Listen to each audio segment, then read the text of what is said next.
कुत्ता बहन भाई मैं बोल साहिल भाई सॉरी। 20 लाते मुंह पे, जो कि मेरा ये होठ भी फट गया था, इसमें से बहुत ब्लड आ रहा था, तब भी वो रुके नहीं और मुझे बहुत मारा गया और मुझसे इस्लाम कबूल करने का बोला और मुझे मियाँ भाई बनने का बोला। और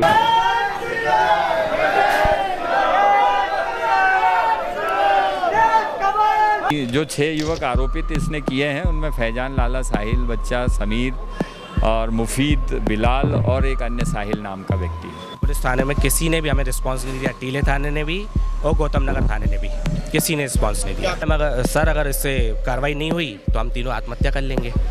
अगर मध्य प्रदेश की राजधानी भोपाल में एक हिंदू युवक पर इस्लाम कबूल करने का दबाव बनाया जा रहा था, उसके गले में कुत्ते जैसा पट्टा डालकर अमानवीय व्यवहार किया गया, उसे मांस खिलाने का प्रयास किया गया, साथ ही उस पर और उसके परिवार पर इस्लाम कबूल करने का दबाव डाला गया। जब युवक शिकायत लेकर, फरियाद लेकर पुलिस थाने पहुंचा तो यहां पर थाना प्रभारी और जितना भी पुलिस स्टाफ था उन्होंने उस युवक की, फरियादी की खिल्ली उड़ाई, उसका मजाक उड़ाया। और जब उसके बड़े भाई ने अपील करने की कोशिश की कि आप हमारी फरियाद लिखिए, तो उसे थाने से बाहर निकाल दिया गया। क्या है पूरा मामला, आज हम आपको बताएंगे।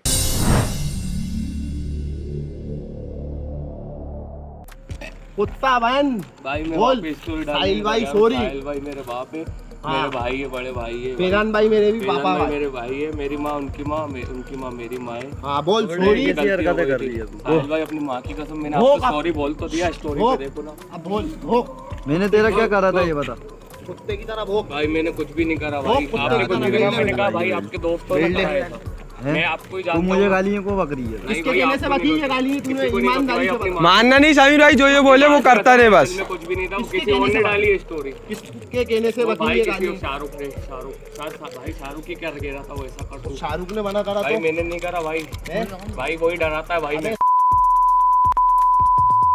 मैं मियां भाई बनने के तैयार। इस समय विजय के परिवार जन हमारे साथ मौजूद हैं। क्या नाम है आप? लोकेश। आप विजय के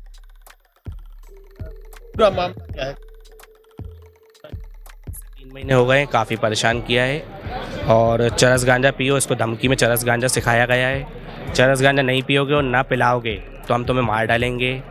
मुस्लिम नहीं बनोगे, धर्म चेंज नहीं करोगे तो मार डालेंगे, तुम्हारे मम्मी को, तुम्हारे को और तेरे को, तीनों को मार डालेंगे। क्या आपके घर पे भी आके कभी दबाव बनाया? आके धमकी दी है, पत्थर मारे हैं गेट पे, ऊपर कांच पे गेट पत्थर मारे हैं, अगर नहीं निकलोगे तो मारेंगे। और आके ऊपर आए हैं ये लोग, हम लोगों ने गेट लॉक कर लिया। रात बेरात मम्मी अकेली रहती, कभी हम लोग बाहर जाते हैं, दिन में अकेली रहती हैं, हम लोग काम करते हैं और हमें कमाने खिलाने वाला वही है हमारा छोटा। सामने आया, वीडियो सामने आई, तो उसके बाद पुलिस थाने आप लोग पहुंचे। हम लोग आए तो पुलिस थाने में किसी ने भी हमें रिस्पांस नहीं दिया, टीले थाने ने भी और गौतम नगर थाने ने भी, किसी ने रिस्पांस नहीं दिया। क्या कहा गया था? टीआई साहब के रूम में लेके गए मुझे, एक स्टार साहब, तो अंदर गए तो मैंने बताया और इतनी सी बात मैंने सिर्फ बोली, सर मैं मीडिया में भी दूंगा ये रिपोर्ट, पूरी वीडियो। तो टीआई साहब मुझ पे और गुस्सा कर रहे थे, चल तू बाहर जा, बाहर जा, इधर से बाहर निकल, वारदात किसकी है उसको लिखवान दे। मैंने सर मेरी गलती क्या है इसमें ये बताइए आप पहले, मेरी तो कोई गलती नहीं है। बोले तूने मीडिया का नाम कैसे लिया, बाहर निकल यहाँ से। फिर मैं बाहर आया, सीएम हेल्पलाइन पे कॉल किया मैंने, ऐसा ऐसा है, मम्मी और छोटे भाई को बाहर लेके आए, यहाँ रिपोर्ट नहीं। सीएम हेल्पलाइन से आपको क्या रिस्पॉन्स मिला? सीएम हेल्पलाइन से कोई रिस्पॉन्स नहीं मिला, किसी भी तरह की कॉल आए मेरे पास लेकिन कॉल से कोई बात नहीं करता था, रिकॉर्ड कॉल चलता था। आगे आपका क्या निर्णय होगा? मैम सर अगर इससे कार्रवाई नहीं हुई तो हम तीनों आत्महत्या कर लेंगे। तो कुल मिलाकर हमें इतनी बड़ी बड़ी, अगर मेरी माँ को और छोटे भाई को कुछ हो जाता तो क्या करना चाहिए आप बताइए। तो यहाँ पर विजय के बड़े भाई हमारे साथ मौजूद थे। उनका ये कहना है कि लगातार उनके पूरे परिवार पर धर्म परिवर्तन करने का दबाव बनाया जा रहा था, उनके छोटे भाई के ऊपर मीट खाने का, मांस खाने का दबाव बनाया जा रहा था, साथ ही कुत्ते की तरह उसके साथ अमानवीय व्यवहार किया गया है।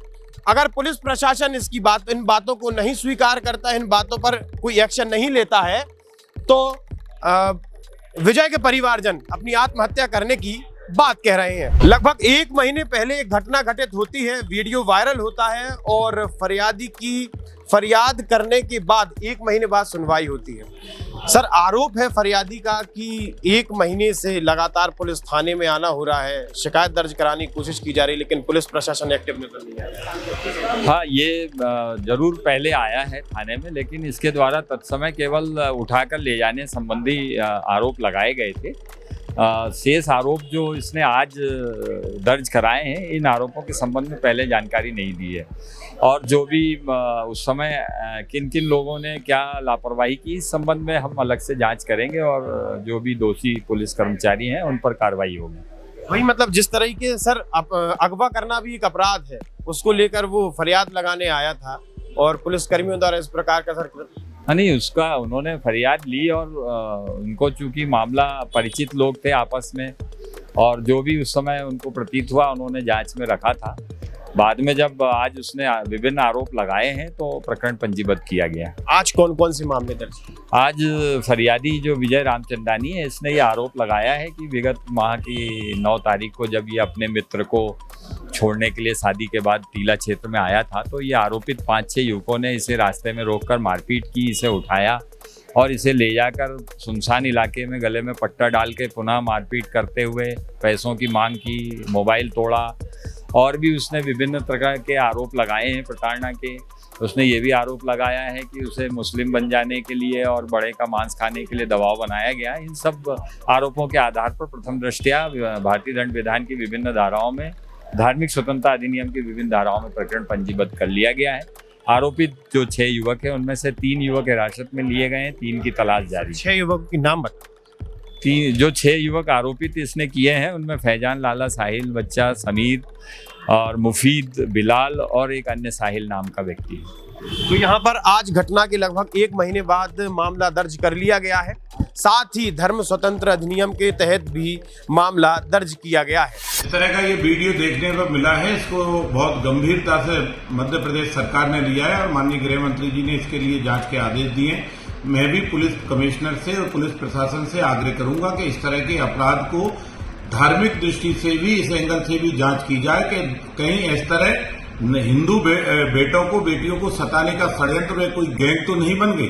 ये गैंग कहीं नशे का भी तो जाल तो नहीं बिछा रही। इसलिए हर एंगल से इसकी जांच की जाए और इस तरह के अपराधियों के खिलाफ सख्त कार्रवाई की जाए। हम उम्मीद करते हैं कि अपराधियों को बख्शा नहीं जाएगा। देखिए, भोपाल और खास तौर पे ये पुराना शहर, इस पुराने शहर के अंदर आए दिन हिंदू समाज को प्रताड़ित करने का काम किया जा रहा है। लव जिहाद का गढ़ बन गया है। 1-2 नहीं, 4-4, 5-5 केसेस प्रतिदिन हमारे पास विश्व हिंदू परिषद बजरंग दल कार्यालय में आ रहे हैं, जहां हिंदू बहन बेटियों को बहला करके, फुसला करके ले जाया जा रहा है। अभी ताजा उदाहरण ये विजय रामचंदानी का हमको देखने में आया है, जिसके गले में पट्टा डाल करके कुत्ते का, और उसको कह रहे हैं भौंक, वो कह रहा है, भौंक रहा है, वो कह रहा है कि मैं इस्लाम कबूल कर लूंगा, तुम्हारा बाप मेरा बाप है। उसको डराया जा रहा है, तमंचे की नोक पर, पिस्टल की नोक पर उसको डराया जा रहा है। और सड़क पर, किसी घर के अंदर नहीं, सड़क पर डराया जा रहा है, सड़क पर घुमाया जा रहा है।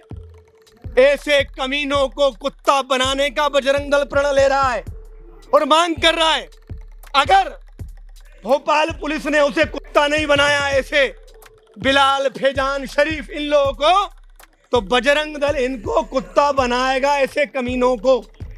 और हम ये मांग करते हैं, ऐसे कमीनों के साथ में जिस प्रकार का काम उत्तर प्रदेश सरकार कर रही है, उन्हें ठीक करने का वही काम भोपाल पुलिस करे और एक उदाहरण पेश करे, इन्हें कुत्ता बना करके। ये मांग बजरंग दल कर रहा है। बिल्डोजर चलेगा क्या? बिल्कुल चलेगा, और चलाने की मांग बजरंग दल कर रहा है, क्योंकि ये सब रिकॉर्डेड बदमाश है। राजधानी भोपाल के हिंदू संगठन एक्टिव हो गए और उनकी मांग है कि अगर पुलिस प्रशासन आरोपियों के खिलाफ कार्रवाई नहीं करता है तो बजरंग दल आरोपियों को कुत्ता बनाकर राजधानी भोपाल में घुमाएगा।